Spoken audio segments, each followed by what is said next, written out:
심은 대로 거둔다는 제목으로 말씀을 나누겠습니다. 우리 한국에 널리 알려진 속담이 콩 심은 데 콩 나고 팥 심은 데 팥 난다는 말입니다.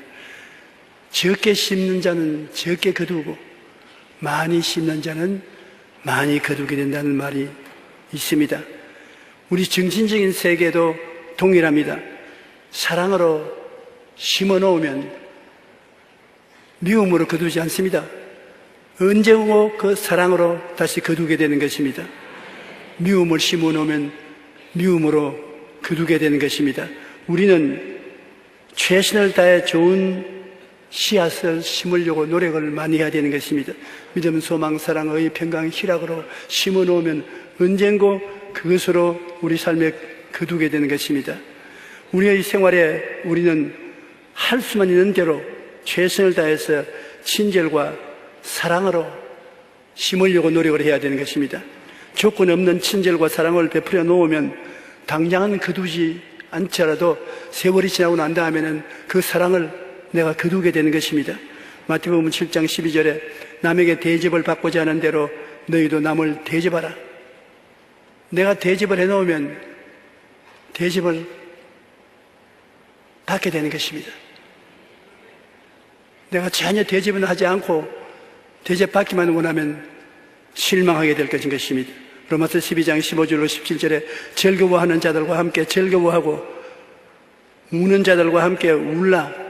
서로 마음을 같이하며 높은 데 마음을 두지 말고 도리어 낮은 데 취하며 스스로 지혜 있는 취하지 말라. 아무에게도 악을 악으로 갚지 말고 모든 사람에게 선한 일을 도모하라. 함께 즐거워해주고 함께 울어주고 도움을 베풀어주면 그것이 반드시 돌아오는 것입니다. 그 우주의 법칙이 그렇게 되어 있기 때문인 것입니다. 오스트라리아에 가면 부메랑이라는 무기가 있습니다. 이렇게 나무로서 휘어져서 만드는 것인데 새들이 앉아있으면 탁 던지면 휘 날라서 새를 때려놓고 난 다음 그건 도로 돌아와요. 부메랑이라고. 던지면 도로 돌아온다. 우리의 삶에 우리가 남에게 베푸는 것이 부메랑이 되어서 우리에게 꼭 돌아오는 것입니다. 갈라디아서 6장 7절로 9절에 사람이 무엇으로 심든지 그대로 거두리라. 좋은 것만 돌아오고 안 좋은 것은 안 돌아올 것이다. No way. 좋은 것도 돌아오고 나쁜 것도 돌아오는 것입니다. 자기의 육체를 위하여 심는 자는 육체로부터 썩어질 것을 거두고 성령을 위하여 심는 자는 성령으로부터 영생을 거두리라. 우리가 선을 행하되 낙심하지 말지니 포기하지 아니하면 때가 이르매 거두리라. 누가복음 6장 38절에 주라 그리하면 너희에게 줄 것이니 곧 후회되어 누르고 흔들어 넘치도록 하여 너희에게 안겨주리라. 이거 꼭 어머니가 딸내미에게 해주는 것과 같아요. 나는 이것을 보았기 때문에 우리 어머니가 누님이 친정에 왔다가 집으로 돌아갈 때 그때는 양식이 부족할 때니까 쌀이나 보리를 이런 포대기에 넣어서 주는데 내가 보니까 꼭 어머니가 넣어가 흔들어가지고서 눌러가지고서 흔들어가지고서 눈을 가져가지고서 그러면서 나보고는 그 아버지에게 말하면 가만 안 준다. 나중에 아무것도 내가 못 받을 것이다. 아버지에게 절대 말하지 마라. 나 안 한다. 말 안 할게. 그런데 우리 아버님이 천당 가셨으니까 지금은 말합니다. 내가 그때 어릴 때, 친정에 오면 친정 어머니가 저렇게 해주는구나. 근데 제가 깜짝 놀란 것은 성경에 하나님이 우리에게 그렇게 해준다고 했었습니다. 그러면 하나님이 우리에 대한 얼마나 따뜻한 사랑, 자상스러운 사랑을 가지고 있다는 것을 느낄 수가 있는 것입니다. 주라 그리하면 너희에게 줄 것이니 곧 후회되어 눌러서 흔들어 또 넘치도록 해서 안겨주리라. 한번 따라 말씀하세요. 내 아버지 하나님 이렇게 좋은 하나님인 줄 몰랐습니다. 너희가 헤아리는 그 헤아림으로 너희도 헤아림을 도로 받을 것이라고 말씀을 하고 있는 것입니다.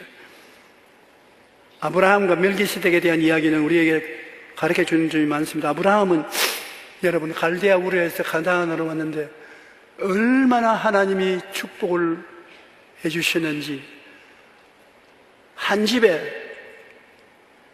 사병을 318명을 거느리고 있었습니다. 300명이 넘는 사병을 삼실세 때 밥 먹이고 옷 입히고 거느리고 있었다니, 하나님이 보통 축복을 주어서는 그렇게 할 수 없는 것입니다. 자기 고향도 아닌 객지에 와서 300명이 넘는 사병을 거느리고 있었습니다. 그런데 조카는 소돔과 고모라 타락한 도성으로 내려가서 살다가 전쟁이 일어나서 그돌라오멜 왕국의 연합군에게 소돔 고모라 성이 무너져서 전부 다 포로로 잡혀갔습니다. 그 말을 들은 아브라함이 자기 군대를 동원해서 그돌라오멜 왕과 그 연합군을 공격을 해서 이겼습니다. 왜 이겼느냐? 빽이 있기 때문에 이긴 것입니다. 우리 예수 믿는 사람은 안 보이는 빽이 바로 아버지와 아들과 성령 삼위일체 하나님이 아니신 것입니까?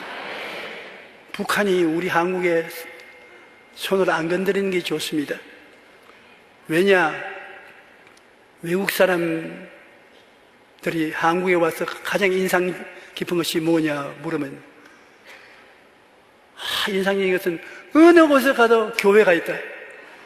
오른쪽에 봐도 십자가 있고, 왼쪽에 봐도 십자가 있고, 시내에 들어가서 봐도 십자가 있고, 동리를 지나가다도 보고 십자가 있고, 이 세상에 이렇게 십자가 많은 나라는 처음 봤다. 그만치면 우리 한국의 교회가 잘한다 못한다 해도 한국 사회에 끼친 영향력은 절대적인 것입니다. 이렇게 빽이 많은데 잘못 건드렸다가는 큰일 나지요. 하나님이 눈에 안 보이지만은 하나님은 폭풍 후 폭우와 같아서 뒷바람이 불어서 성도들과 함께 나가면 안 날아갈 것이 없는 것입니다. 아브라함이 불과 300명의 군대밖에 없었지만 그돌라오멜 왕과 그 군대에게 소돔과 고모라 두 나라 군대가 이기지 못한 것을 318명을 데려간 아브라함이 이겼습니다. 그래서 그걸 쳐 물리치고 조카를 구출해내고 잡혀가는 포로들을 다 잡아서 들어오니까 소돔과 고모라 왕이 영접을 하고 살렘 멜기세덱이 떡과 포도주를 가지고 나와서 그는 지극히 높으신 하나님의 제사장이었는데 그가 아브라함에게 축복하여 이르되 천지의 주제이시여 지극히 높으신 하나님이여 아브라함에게 복을 주옵소서. 너희 대직을 내 손에 붙이신 지극히 높으신 하나님을 찬송할지로다. 이 살렘 왕 멜기세덱이라는 분은 태어난 것도 없고 죽는 날도 없고 어머니 이름도 모르고 아버지도 모르고 자관 그 지역에 어떻게 됐든지 하나님이 세운 제사장으로서의 임금이 되어서 있었습니다. 우리 도저히 몰라요. 다른 목사님께 찾아가서 다른 목사도 몰라요. 성경에 살렘 왕은 그 자리에 그냥 있었다는 것입니다. 이름이 살렘은 평강의 왕이고 살렘 왕은 예수 그리스도를 모형하는 사람으로서 하나님이 내세운 제사장이 되었는데 이분이 아브라함에게 와서 전쟁에서 돌아오니까 성찬을 했어요. 포도주와 떡을 주고서 하나님 이름으로 축복을 해주니까 아브라함이 자기가 전쟁에서 이겨서 따서 가져온 재물의 11조를 하나도 남김없이 이 사람에게 다 준 것입니다. 환영하러 나온 살렘 왕 멜기세덱에게 11조를 바쳤는데 히브리서 7장 1절로 3절에 신약 성경에 다시 살렘 왕 멜기세덱에 대해서 이야기를 하고 있는 것입니다. 이 멜기세덱은 살렘 왕이요 지극히 높으신 하나님의 제사장이라 여러 왕을 쳐서 죽이고 돌아오는 아브라함을 만나 복을 빈 자라. 아브라함이 모든 것의 10분의 1을 그에게 나누어 주니라. 그 이름을 해석하면 먼저는 의의 왕이요 그 다음은 살렘 왕이니 곧 평강의 왕이요 아버지도 없고 어머니도 없고 족보도 없고 시작한 날도 없고 생명의 끝도 없어 하나님의 아들과 닮아서 항상 제사장으로 있느니라. 제일 처음에 이 말을 읽고 난 다음에 성경을 적을 때 실수를 했지 않느냐 그렇게 생각했었습니다. 이런 법이 어디 있습니까? 아버지도 없고 어머니도 없고 태어난 것도 없고. 그러나 이 신비한 사람이 중동에서 살아난 것은 틀림이 없습니다. 하나님 아버지가 세워서 제사장으로 삼았는데 문제는 이 사람이 아브라함에게 축복을 하나님을 대신해서 주고 이 사람에게 11조를 멜기세덱에게 다 바쳤다는 것입니다. 그러므로 11조는 아브라함 때부터 시작해서 하나님께 드린 것입니다. 만물이 다 하나님 것이니 하나님 주권하에고 하나님 것 중에 10분의 1은 하나님이 용호한다는 것을 보여주고 있는 것입니다. 아브라함의 손자인 야곱이 형의 재산을 사기를 쳐서 자기 것으로 다 만들고 난 다음에 형이 죽이려고 하니까는 하란 외아저씨 집으로 도망을 쳤습니다. 가다가 중동에 잠이 들었는데 그 꿈에 하나님이 자기 위에 오르락내리락 하는 것을 보고 그는 하나님께 서문을 했습니다. 하나님, 나와 함께 계셔서 내가 가는 이 길에서 나를 지키시고 먹을 떡과 입을 옷을 주시어 내가 평안히 아버지 집으로 돌아오게 하시오면 야훼께서 나의 하나님이 되실 것이요 내가 기둥으로 세운 이 돌이 하나님의 집이 될 것이요 하나님께서 내게 주신 모든 것의 10분의 1을 내가 반드시 하나님께 드리겠나이다. 하나님과 직접 대화를 하고 싶고 가까워지기 원하면 11조를 드리는 것이 제일 좋습니다. 하나님 11조를 드리고 기도하면 하나님이 여러분의 기도를 들어주시는 것입니다. 왜냐하면 11조는 하나님의 주권을 상징하는 것이기 때문에 하나님의 주권을 인정함으로 하나님이 여간 여러분이 인격적으로 못나도 사랑해주고 대화를 해주는 것입니다. 말라기 3장 10절에 만군의 야훼가 이르노라 너희 온전한 11조를 창고에 들여 나의 집에 양식이 있게 하고 그것으로 나를 시험하여 내가 하늘문을 열고 너희에게 복을 쌓을 곳이 없도록 붙지 아니하보라. 하나님을 시험하지 말라고 했는데 11조만은 시험해봐라. 내가 거짓말을 하는지 참말을 하는지 알고 싶으면 한번 시험해봐라. 그러면 네가 알 것이라 그렇게 말씀하는 것입니다. 예수님의 말씀에는 마태복음 6장 20절 21절에 오직 너희를 위하여 보물을 하늘에 쌓아두라. 거기는 좀이나 동록이 해하지 못하며 도둑이 구멍을 뚫지 못하고 도둑질도 못하였느니라. 내 보물이 있는 그곳에는 내 마음도 있느니라. 그러므로 하나님 나라의 11조와 헌금을 저금해 놓은 것과 같은 것입니다. 그러면 하나님이 그 저금한 것을 우리에게 나누어 주시는 것입니다. 11조가 가져온 축복은 대단한 것입니다. 저는 예수를 믿고 난 다음 지금까지 11조를 하나님께 꼭 드렸습니다. 11조만 드린 것이 아니라 사실 말하면 10의 5조, 10의 10조까지 드리면서 살았습니다. 그러니까 하나님이 기도를 응답해 주셔서 이 많은 일들을 할 수가 있었습니다.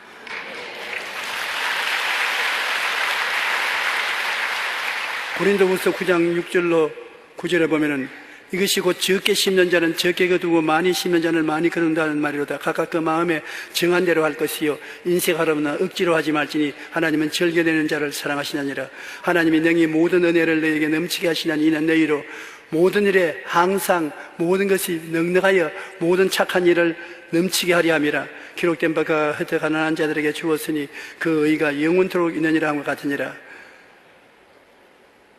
잠언서 3장 9절로 10절에 내 재물과 내 소산물의 처음 익은 열매로 야훼를 공경하라. 그리하면 내 창고가 가득히 차고 내 포도즙 틀에 새 포도즙이 넘치리라. 하나님을 물질로 섬기면 하나님이 물질로 부물행 돌아오게 해주시는 것입니다. 돌아올 때는 그냥 돌아오는 것이 아니십니다. 담아서 흔들어서 눌러서 넘치게 해서 옛다 가져가라.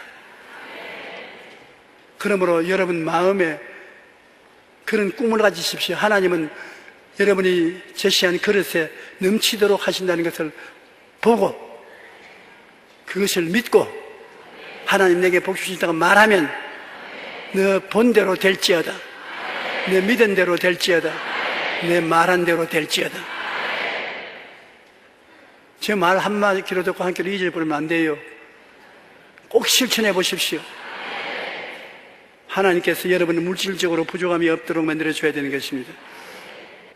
여러분, 우리나라가 이처럼 급속도로 발전하고 향상한 것은 우리나라에 그리스도가 와 계시고 교회들이 하나님께 11조와 헌금을 드려서 하나님의 사업을 위해서 열심히 일했기 때문에 그렇게 된 것인 것입니다. 돌려준 것은 얼마나 좋습니까?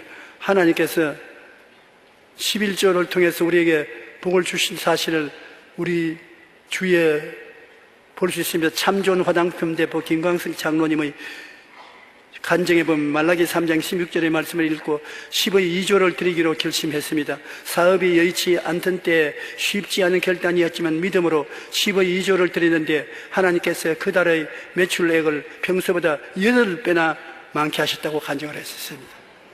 일이 안 되면 안 될 때 더 많이 11조를 드려야 되는 것입니다.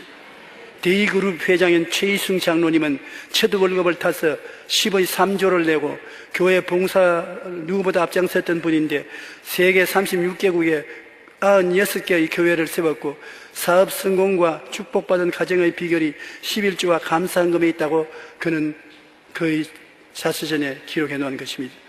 외국 사람들만 11조 내면 복을 받는 것이 아닙니다. 하나님께서 성경에 보면 열왕기상 17장에 보면 가뭄이 심한데 사람들이 많이 굶어 죽는데 한 여인이 하나님 앞에 간절히 기도를 했습니다. 사르밧에 사는 이 여인은 남편을 잃고 아들과 함께 살고 있었는데 가뭄으로 먹을 것이 없어서 마지막 한 움큼의 떡가루를 가지고 기름에 섞여서 떡을 구워 먹고 죽으려고 했는 것입니다. 근데 하나님께서 엘리야에게 엘리야야, 가뭄에 먹을 것이 없고 처참하지 않느냐? 그렇습니다. 그러니 내가 너에게 배는 굶지 않게 만들어줄 테니까 사르밧에 가라. 가면 한 과부를 시켜서 너에게 일용할 양식을 공급하게 하겠다. 그래서 엘리야가 사르밧에 와서 있으니까 한 과부가 허리가 다 굽어지고 뼈만 남은 여인이 나무를 줍고 있습니다. 그래서 이리 좀 오느라고. 그 나무를 왜 주느냐? 가뭄에 다 굶어 죽어. 우리도 이제는 한 움큼 밀가루 조그마한 병에 기름밖에 없으니까 마지막 과자를 만들어서 내 아들과 내가 나누어 먹고 죽으려고 합니다. 그래, 뭐 죽고 사는 거야 네가 알아서 알겠지만은 빵을 만들어서 빵의 제일 처음 반쪽은 내게 가져오너라. 여러분, 참 몰인정한 이야기 아니겠습니까? 자기는 그래도 잘 먹어서 퉁퉁한 사람이 뼈만 남은 과부를 보고 떡을 만들어서 반은 내게 가져오너라. 그런데 이 과부가 신앙이 있었어요. 엘리야인 것을 알고 난 다음에 그가 떡을 만들어 가지고서 반 가지고 왔습니다. 보통 여자 같으면 내가 먹고 죽을 지경인데 왜 당신같이 건장한 사람을 위해서 반을 줘요? 웃기는 소리 하지 마시고 가시오. 그렇게 할 건데 안 그러고 반을 쪼개서 엘리야에게 주었습니다. 엘리야가 그 반을 먹고 있는데 그 쳐다보고 얼마나 침을 생겼겠습니까? 그래 다 먹고 난 다음에 말하기를 이 가뭄이 지날 때까지 떡가루와 넘쳐날 것이고 기름병에 기름이 넘쳐날 것이다. 주라 돌려줄 것이니 곧 후이되어 눌러 흔들어 넘치게 해서 안게 주라는 말씀대로 그 과부와 아들이 가뭄이 지날 때까지 밀가루 통에 가면 다 먹고 나면 또 생기고 다 먹고 나면 또 생기고 기름병에 다 부어 놓으면 또 그만큼 있고 부어 놓으면 또 그만큼 있어요. 그러니 여러분, 그 나라와 그 일을 먼저 구하고 11조 생활을 하면은 무엇을 먹을까, 무엇을 입을까, 무엇을 마실까 하는 것 걱정하지 말라고요. 구약시대 하나님만 하나님이 아닙니다. 그 하나님은 예수 그리스도의 보혈을 통하여 우리의 더 가까운 하나님이 되어 계신 것입니다. 그러므로 하나님께서 과부의 생활만 돌봐주고 우리의 생활은 안 돌봐주냐고 생각하지 마십시오. 하나님은 사람을 차별하지 아니하시는 것입니다. 여러분은 꼭 여러분과 같이 계신 것입니다. 그러므로 11조 생활을 통해서 하나님 앞에서 복을 받아야 될 것입니다. 우리가 하나님께 물질을 드리는 것은 믿음을 표현하는 것입니다. 그리고 믿음과 감사로 하나님께 드리면 하나님께서 모든 필요를 반드시 채워주십니다.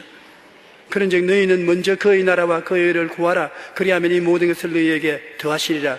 마태복음 6장 33절에 말씀하신 것입니다.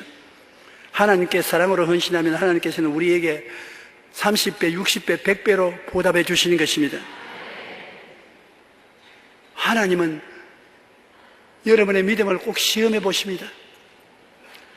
여러분이 그 믿음에 합격을 하면은 반드시 주님께서 응답을 해 주시는 것입니다. 그러므로 하나님 앞에 믿음의 시험을 당할 때 꼭 합격하도록 하십시오. 어떻게 합격하는 것입니까? 여러분, 하나님이 긍정적인 생각을 하냐 안 하냐를 시험해 보시는 것입니다. 나는 못해, 나는 안 돼, 나는 할 수 없어, 나는 죽었어, 하나님이 버렸어. 그렇게 하면 처음부터 낙진 것입니다. 눈에는 아무 정이 안 보이고 귀에는 아무 소리 안 들리고 손에 잡히는 건 없어도 나는 하나님이 계시니 까딱없다. 예수님이 보혈을 흘려서 나를 사랑해 주시니 까딱없다. 성령이 계시니 두려워할 것 없다. 하나님이 계심으로 나는 모든 일에 넉넉히 이길 수 있다. 신념을 가지시기 바랍니다. 마음에 긍정적이고 내일은 오늘보다, 다음은 금년보다, 명예는 것보다 좋아진다. 난 나빠지지 않는다. 하나님이 계심으로 더 좋아진 생활을 한다. 긍정적인 희망을 가지고, 꿈을 가지고, 그 다음에 믿음을 튼튼히 가지십시오. 믿음은 바로 실력인 것입니다. 낙심하여 뒤를 돌아가지 않도록 믿음으로 받침을 때를 딱 하고 믿고, 그리고 입으로 시인하십시오. 할 수 있다, 하면 된다, 해보자. 나는 축복받은 사람이다. 은혜를 받은 사람이다. 하나님 빼기로 나와 함께 계신다. 입으로 시인하십시오. 그리고 시험에 합격하면 여러분은 반드시 하나님이 사할 것이 없도록 부어주시는 것입니다. 우리 예수 믿는 사람이 무엇을 먹을까, 무엇을 입을까, 무엇을 마실까, 이거 근본적인 문제가 해결 안 되어서 낙심을 하면 부끄러운 일이고 하나님도 기뻐하지 아니하시는 것입니다. 하나님은 여러분 보고 모든 일에 항상 모든 것이 넉넉하여 모든 착한 일을 넘치게 하려 함이니라.